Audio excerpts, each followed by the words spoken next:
C'est un petit peu en fait comme le stoïcisme.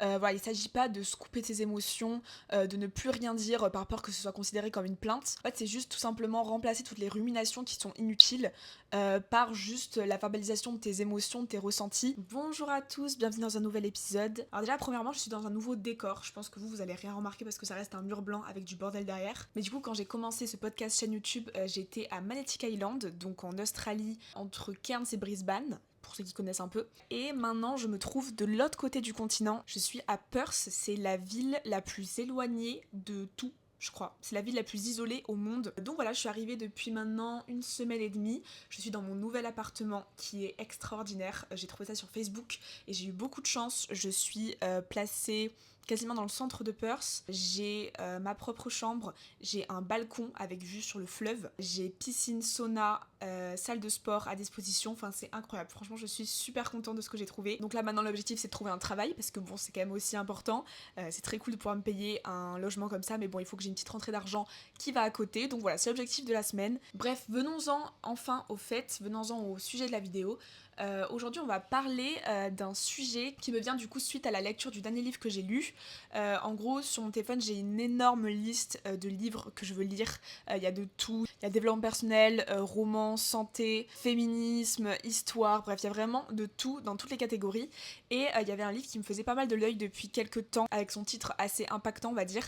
C'est 21 jours sans se plaindre. Donc voilà, c'est un petit peu le sujet que je vais aborder aujourd'hui. C'est comment arrêter de se plaindre, en basant du coup sur quand même la lecture de ce livre, parce que essayer d'arrêter de se plaindre c'est une chose, mais du coup ce livre il permet vraiment d'avoir une méthode qui je trouve est assez efficace. Donc voilà, je voulais un petit peu parler de ça aujourd'hui. Donc du coup ce livre je l'ai pas lu véritablement, je l'ai plus écouté, je l'ai écouté en livre audio, il est disponible sur Apple Podcasts, pas du tout, sur Apple, sur Apple Book, je sais pas comment ça s'appelle, et je l'ai écouté 2 fois. Parce que voilà, comme j'ai dit dans une autre vidéo dernièrement, j'essaie vraiment de m'imprégner un maximum de ce que je consomme. Donc je me suis dit que l'écouter 2 fois, ça serait pas de trop. Et du coup, voilà, j'ai vraiment bien les idées en tête. Et du coup, ça m'a permis aussi de me donner une petite dose de rappel. Parce que du coup, j'ai commencé ça il y a 3 semaines. Et j'ai senti qu'au bout d'une semaine et demie, je commençais un petit peu à perdre de vue l'objectif. Et du coup, ça m'a vraiment remis dedans. Donc déjà, en me plongeant dans ce sujet, je me suis rendu compte que, en vrai, ça faisait déjà plusieurs années que je m'étais rendu compte que j'avais un peu un rapport négatif avec le fait de me plaindre, enfin, comme tout le monde, tu peux pas avoir un bon rapport avec le fait de se plaindre, c'est toujours quelque chose de pas terrible qu'on a envie plutôt de supprimer dans sa vie. Et du coup je me rappelle, je m'étais fait la réflexion au collège, j'étais un petit peu timide et du coup je me rappelle que pour créer un petit peu du lien avec les gens, soit quand je savais pas quoi dire, soit quand j'étais mal à l'aise, en fait je me plaignais. Genre vraiment je m'étais fait la réflexion une fois avec une fille, je lui parlais, j'avais pas trop l'habitude de lui parler, enfin bref c'était pas quelqu'un de proche de moi, c'était pas une amie, et du coup pour faire le sujet de la conversation je lui disais oh là là j'en ai marre des cours, oh là là il fait froid. En fait juste je faisais une succession de plaintes pour pouvoir alimenter la conversation. Je me souviens m'être fait la réflexion de me dire qu'en vrai c'est pas ça qui va entretenir un lien de qualité, c'est pas comme ça que je vais développer des bonnes relations avec les gens en sans arrêt me plaignant. Justement du coup je vais juste être catégorisée comme la personne qui se plaint tout le temps. Mais du coup ouais c'est un truc que j'ai remarqué déjà depuis quelques années. Quand je dis quelques années c'est presque 10 ans puisque j'ai 23 ans. Le collège, ça date. C'est terrifiant de penser comme ça. Bon, après, mis à part ça, j'ai quand même toujours été considérée comme une personne assez positive. Même moi-même, je me considère comme positive. Pour vous donner des exemples, avec mes amis, ce que je faisais, c'était plus il y a 2-3 ans. Ça, je le fais un peu moins. Après, en même temps, parce que je suis loin de ma famille et de mes amis, du coup. Mais du coup, ce que j'aimais bien faire, c'est de dire à la fin de la journée, c'est quoi les 3 choses positives que t'as aimé dans la journée. Et on faisait un petit peu ça avec mes potes, par exemple. Si on se faisait des week-ends ou des petites vacances, à la fin de la journée, on se disait un petit peu les 3 choses positives qu'on avait retenues de la journée. Et je le faisais aussi un peu avec mes parents en vacances aussi, parce que en vacances en vrai t'as plus de trucs à dire que dans le quotidien, mais ça marche aussi dans le quotidien. Et donc du coup j'ai lu le livre des 21 jours sans se plaindre. Comme vous l'avez compris dans le titre, du coup c'est le défi de passer 21 jours sans se plaindre. Et donc pour y arriver il disait de prendre un bracelet spécifique, un bracelet qui est dédié à ça, et de le mettre à votre poignet, et dès que vous vous surprenez à vous plaindre, vous le changez de poignet. Et du coup l'objectif c'est de ne pas changer le bracelet de poignet pendant 21 jours, donc ce qui signifie que vous n'êtes pas plein pendant 21 jours. Donc pourquoi 21 jours? Parce que c'est le temps qu'il faut pour prendre une nouvelle habitude. Alors je sais que dans le livre, ils parlent d'un bracelet spécifique que tu peux commander sur leur site. Moi j'avoue que j'avais pas trop envie d'acheter un bracelet exprès pour ça. Donc j'ai pris juste un petit chouchou, les petits chouchous en spirale comme ça. Alors à la vidéo vous voyez ce que je veux dire et en audio je sais pas trop comment vous le décrire, c'est les élastiques un petit peu en plastique en spirale. Et voilà, ça fait très bien l'affaire, en fait ça se voit, c'est pas moche, en vrai moi je trouve ça plutôt joli. Et c'est facile à intervertir de poignée, donc c'est vraiment l'idéal. J'ai acheté une petite pochette de 6 parce que j'en ai déjà perdu un, donc comme ça voilà, dès que j'en perds un, moi je sais que je peux en remettre indirectement. Et donc c'est un défi quand même assez difficile qui demande pas mal de motivation, de rigueur, de discipline.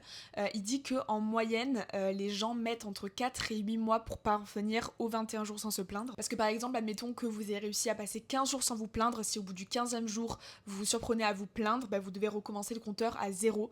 Donc c'est vrai que ça peut paraître un petit peu démotivant des fois, mais c'est vraiment en fait vous le faites pour vous dans tous les cas, et c'est vraiment pour essayer d'instaurer cette rigueur de plus plaindre. Et en fait le fait d'arriver au bout des 21 jours c'est un petit peu symbolique, mais c'est vraiment pour vous entraîner votre cerveau à ce que ça soit éliminé de votre vie. Et donc il explique que en moyenne on se plaint entre 15 et 30 fois par jour. En vrai ça paraît assez fou, je pense qu'on ne conscientise pas la plupart du temps toutes les fois où on se plaint, genre 30 fois par jour ça me paraît énorme.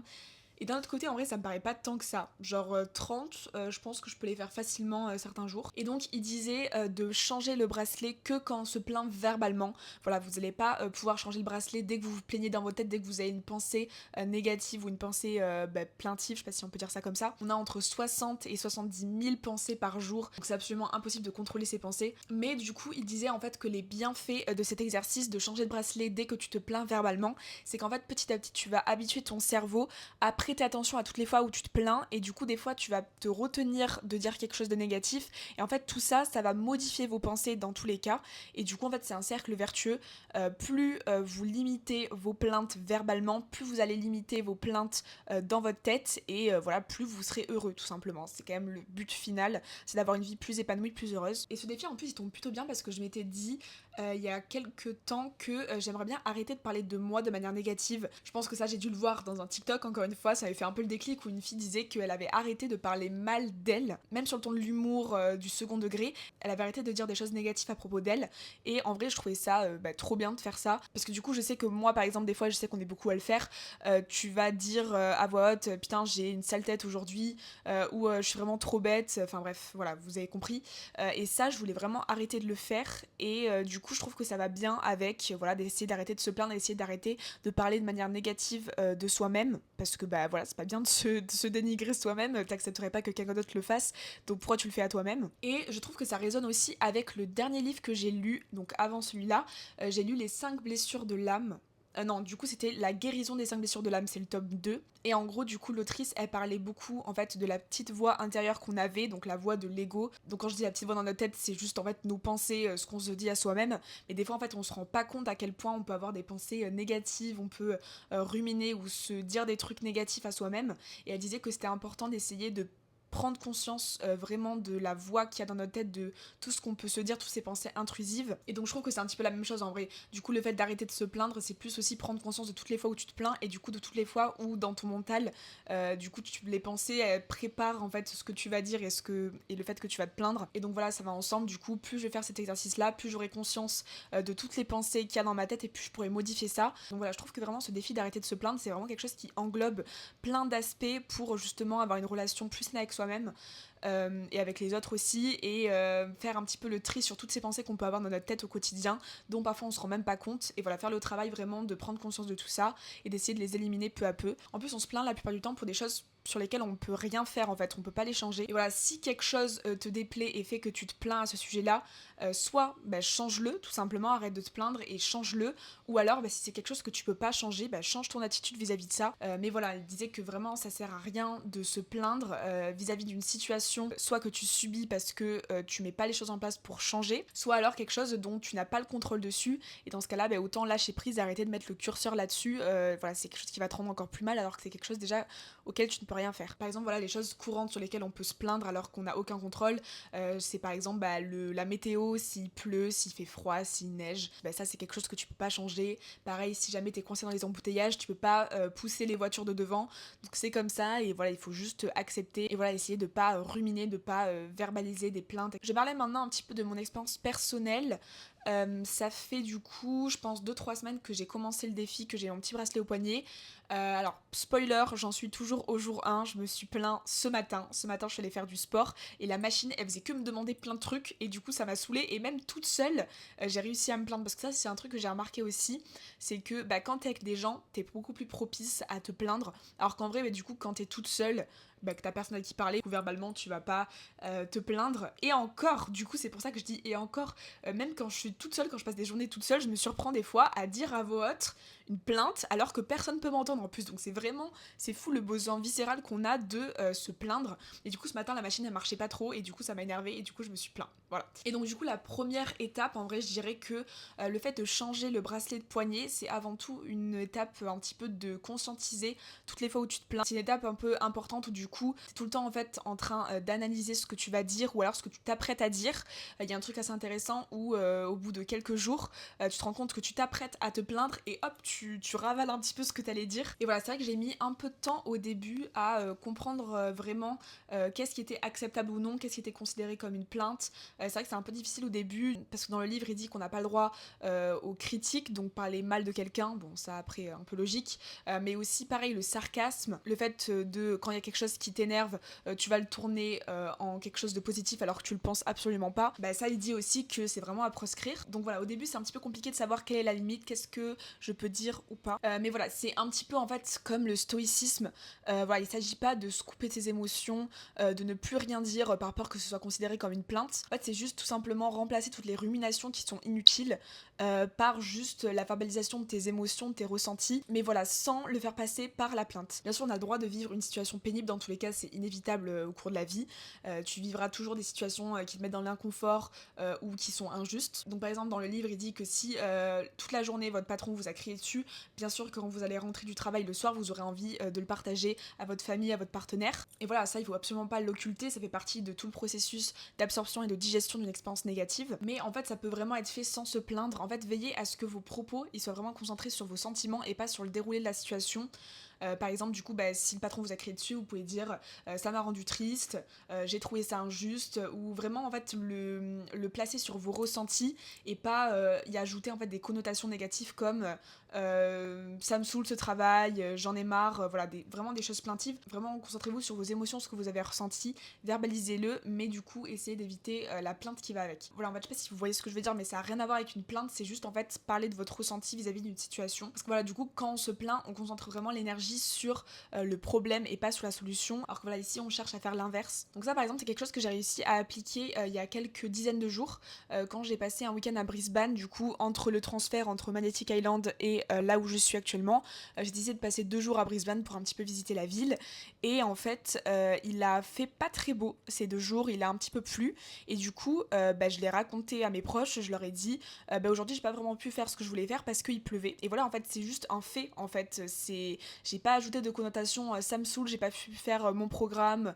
c'est trop chiant qu'il pleuve, j'ai pas du tout dit ça, j'ai juste dit du coup là j'avais prévu de faire ça mais finalement il a plu donc j'ai fait ça et en fait du coup juste accepter le simple fait qu'il pleut et que dans tous les cas je ne peux rien y changer et que du coup j'adapte mon programme et plutôt que de faire ce que j'avais prévu de faire je fais tout simplement autre chose et c'est comme ça. Donc j'apprends aussi en fait à modifier un petit peu ma manière de m'exprimer mais du coup en fait ça fait vraiment toute la différence. Et donc un truc aussi que j'ai remarqué quand j'ai commencé ce défi c'est que quand j'ai commencé à en parler un petit peu à mon entourage j'ai remarqué qu'il y a beaucoup de personnes qui mettaient en fait beaucoup de résistance avec le concept d'arrêter de se plaindre. Donc quand je disais que j'allais faire ça, en fait les gens ils étaient en mode mais t'es sûr, mais c'est bien important de se plaindre, on a besoin de se plaindre, ça permet d'extérioriser, si t'arrêtes de te plaindre tu gardes tout pour toi. Et il y a plein de gens qui disaient que c'était quelque chose d'utile, de nécessaire, de réconfortant de se plaindre et c'est fou en fait de voir à quel point les gens sont accrochés au fait de se plaindre et veulent vraiment pas s'en défaire. Après je pense que du coup c'est parce qu'il y a vachement la confusion comme avec le stoïcisme que en fait le fait de pas se plaindre c'est tout garder pour soi, tout emmagasiner et en fait rien extérioriser et à la fin juste exploser parce que tu peux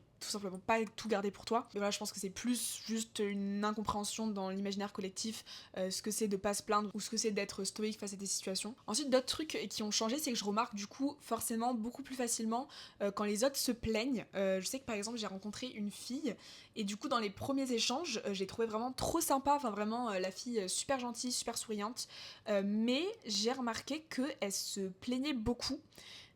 Et en fait ça c'est quelque chose que je pense que j'aurais pas forcément remarqué de base parce que du coup encore une fois c'est une fille pour qui j'ai beaucoup de sympathie qui était vraiment trop sympa et du coup en fait comme je voyais un petit peu ce côté d'elle très sympa du coup je pense que j'aurais pas forcément remarqué que c'est quelqu'un quand même de finalement assez négatif qui se plaint beaucoup. Et du coup, voilà, t'es beaucoup plus alerte en fait tout simplement aux plaintes des autres. Et voilà, bon, il n'y a pas forcément de suite à cette réflexion, juste tu remarques plus que les autres se plaignent. Et voilà, pour rejoindre un petit peu ce que j'ai dit au début de la vidéo où je disais que quand je savais pas quoi dire, je me plaignais, bah du coup dans le livre il parle de cette phrase que probablement beaucoup d'entre vous ont déjà entendue dans leur enfance, c'est si tu n'as rien de gentil à dire, tais-toi. Et du coup c'est quelque chose que j'ai vraiment essayé d'expérimenter parce que par exemple là j'ai passé la semaine dernière dans une auberge de jeunesse où du coup j'ai rencontré plein de nouvelles personnes. Et voilà, encore une fois en fait la seule manière que je trouvais pour créer un lien c'était de me plaindre, donc j'ai vraiment essayé de me corriger à chaque fois. Mais voilà, je me plaignais de l'auberge, que c'était cher, que c'était sale, que c'était dur de trouver du travail ici. Enfin, en fait, toutes sortes de plaintes. Et en fait, ça, c'est les premiers échanges que j'ai avec les personnes que je rencontre. Et vraiment, c'est quelque chose que j'essaie de corriger, mais c'est vrai que c'est assez difficile. Et pareil, du coup, dans cette même période, du coup, j'étais en recherche d'appartement, donc là où je me trouve actuellement. Donc j'avais vu celui-là, je le voulais absolument. Et en fait, il y a un moment, j'ai cru que j'allais plus l'avoir, que finalement, ça allait me passer sous le nez. Et du coup, vraiment, je vous jure, j'étais trop dans un bad mood. Genre vraiment, je voyais tout de manière hyper négative, je faisais que me plaindre. Et j'essayais du coup de rationaliser, de me dire que c'était pas grave et que dans tous les cas, c'était hors de mon contrôle et que c'était quelque chose de matériel, que j'allais trouver mieux et que dans tous les cas, je trouverais autre chose. Enfin, il n'y avait pas mort d'homme. Mais c'est vrai que, en fait, quand t'as le nez dans une situation et que tu vois tout de manière négative, c'est dur de rationaliser, c'est dur d'essayer de prendre sur soi et de pas se plaindre. Donc voilà, en fait, tous ces exemples pour vous dire que n'empêche que le défi n'est pas si facile que ça, que j'ai moi-même de la peine à y arriver, mais que dans tous les cas, c'est normal. Voilà, il disait dans le livre que quand il entendait des personnes dire que dès le premier jour, quand ils ont commencé le défi, ils ont réussi à passer une journée sans se plaindre, bah, il était toujours un petit peu sceptique parce que c'est vraiment quelque chose qui prend du temps, c'est vraiment quelque chose qui est ancré en nous depuis notre naissance, donc c'est normal si vous galérez, c'est normal si vous rechutez. Voilà, en fait, juste vous apprenez et puis il faut juste être patient et puis ça prendra tout simplement le temps qu'il vous faut. Mais voilà, une fois que vous aurez réussi, ça changera tout le cours de votre vie, donc voilà, je pense que c'est important de persévérer. Voilà, moi je sais que pour l'instant j'ai encore beaucoup de chemin à faire, mais écoutez, j'ai vraiment envie de continuer, j'ai vraiment envie de réussir. Voilà, on dit souvent que ceux qui se plaignent sont souvent les moins à plaindre, et en vrai c'est vrai, enfin là franchement, j'avais quand même un toit sur ma tête, je suis en visa vacances-travail en Australie à l'autre bout du monde, enfin c'est trop cool ce que je vis, et j'étais vachement focus sur juste l'appartement pour lequel j'avais un coup de cœur que je pouvais peut-être pas avoir, enfin voilà, il y a quand même plus grave dans la vie. Alors ensuite juste j'ai noté un extrait dans le livre, donc je vous le balance, je crois que j'ai pas forcément noté de trucs à dire de plus, et donc voilà, à la fin il dit que tout est dans la perspective, que lorsqu'on change sa vision du monde, on voit de nouvelles choses et on voit d'une nouvelle façon d'anciennes choses, que les plaintes chroniques gardent le regard braqué sur tout ce qui va mal, et qu'en s'affranchissant des plaintes, on peut voir qu'on a beaucoup de chances d'être heureux. Bien sûr, il faut un peu d'aveuglement pour être heureux, mais il en faut aussi pour être malheureux. Voilà, en fait, juste, il explique que tout est une question de perception, et qu'en fait, en changeant votre perception sur le monde, en fait, des choses que vous pouvez avant voir de manière négative, vous pouvez le transformer en positif. Et voilà, j'aime bien vraiment ce truc de il faut un peu d'aveuglement pour être heureux. Voilà, c'est toujours un petit peu biaisé, hein. C'est aussi se convaincre soi-même d'une certaine vision qu'on veut avoir du monde, mais aussi il faut de l'aveuglement pour être malheureux. Donc voilà, c'est un peu à vous de décider de quelle manière vous souhaitez voir le monde, votre monde. Et voilà, j'aimais bien un petit peu cette petite phrase qu'il a dit à la fin du livre. Je vous ferai probablement du coup une vidéo récap dans quelques mois, j'allais dire quelques semaines, et je pense que c'est plus raisonnable de dire dans quelques mois pour vous dire un petit peu du coup mon ressenti, si j'ai réussi à atteindre les 21 jours, ce que ça a changé dans ma vie. Et voilà, j'espère que peut-être ça vous aura donné envie de lire ce livre ou de vous mettre au défi. En vrai, vous n'avez pas forcément besoin de lire le livre pour faire ce défi, vous pouvez juste voilà, vous prendre un petit bracelet comme moi et essayer de prêter attention à toutes les fois où vous plaignez, changer de poignet et essayer d'atteindre les 21 jours comme ça. Donc voilà, j'espère que le sujet de cet épisode vous aura plu. Et voilà, écoutez, on se retrouve très vite dans une prochaine vidéo. Si vous avez aimé l'épisode, n'hésitez pas à mettre 5 étoiles sur le podcast ou à mettre un pouce en l'air si vous êtes sur YouTube. Et voilà, écoutez, prenez soin de vous, gros bisous et à bientôt.